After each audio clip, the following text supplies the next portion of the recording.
Saudara hati-hati, hari-hari ini ada pengajaran baru, sekte baru, bisa dikatakan sekte ya, Kristen progresif. Ya, ini lagi heboh dan viral. Nggak apa-apa lah saya sampaikan di sini supaya saudara itu nggak bingung.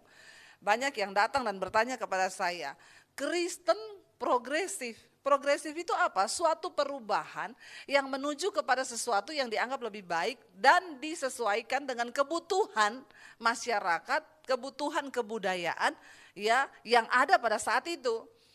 Kayaknya orang-orang ini menganggap Injil yang dibawa oleh Kristus itu sudah nggak relevan. Jadi harus dirubah mengikuti kebutuhan masyarakat. Ya, karena masyarakat sekarang udah nggak mau dikekang. Homo nggak boleh, ya. Alkitab bilang ya kita harus hidup kudus. Sekarang kan orang susah hidup kudus, jadi dia bikin pengajaran baru.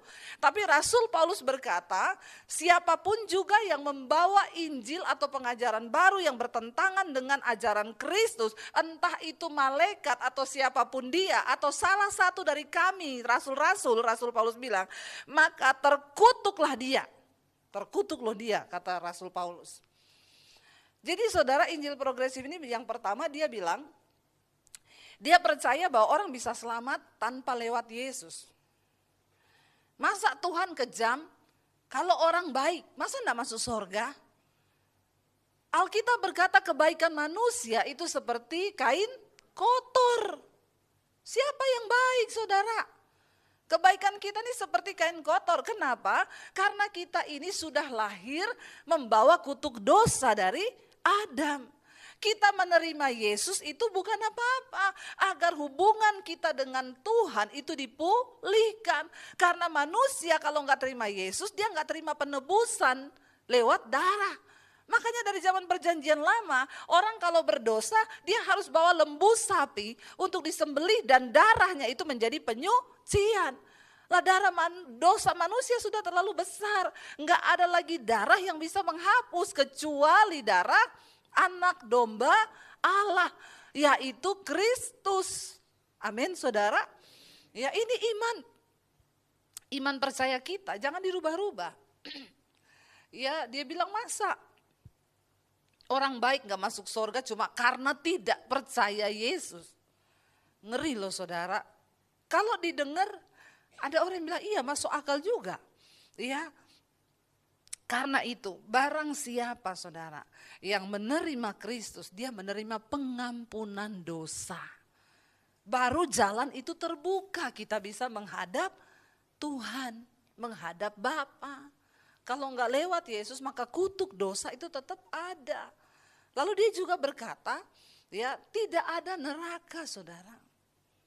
Enggak ada surga, ya surga itu kita senang-senang sekarang di bumi, ya neraka itu ya kalau kita menderita di bumi.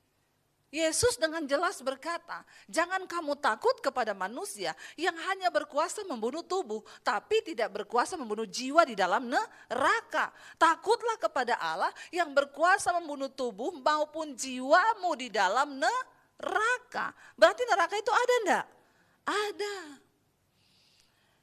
Sekarang ini karena orang kepengen menikmati dosa, makanya mereka itu membuat ajaran-ajaran baru. Nggak ada neraka lah, kalau diumumkan nggak ada neraka.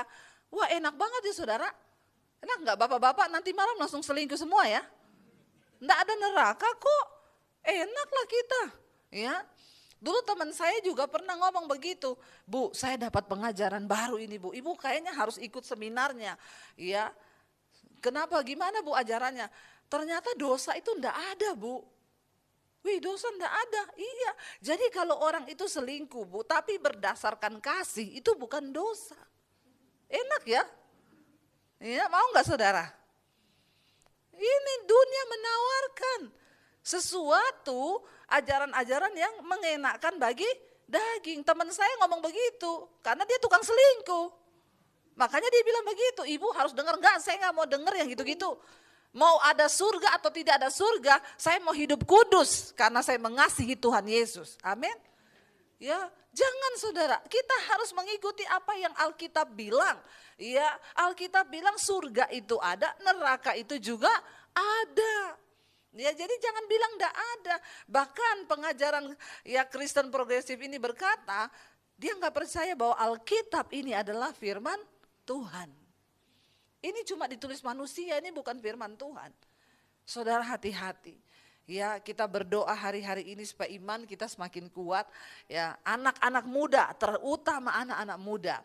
Kita harus membawa anak-anak kita dekat dengan Tuhan hari-hari ini. Iman pertama kali diajarkan di dalam keluarga. Orang tua yang berperan penting mengajarkan kepada anak-anak. Kayak di Amerika sekarang anak-anak muda itu ya udah jarang percaya ada Tuhan, ada surga, ada neraka. Ya, tapi kita dari rumah tangga. Ayo Bapak Ibu, jangan hanya menggantungkan di sekolah minggu. Ya, kitalah orang tua yang pertama kali harus mengajarkan iman kepada anak-anak kita bahwa surga itu ada, neraka itu ada, dan kita semua satu saat akan berhadapan di tahta pengadilan Kristus menerima upah sesuai dengan perbuatan kita di dunia ini. Enak aja nggak ada neraka, saudara. Jadi bebas-bebas aja, mau homo silakan, mau lesbi silakan. Ya, jangan saudara ya.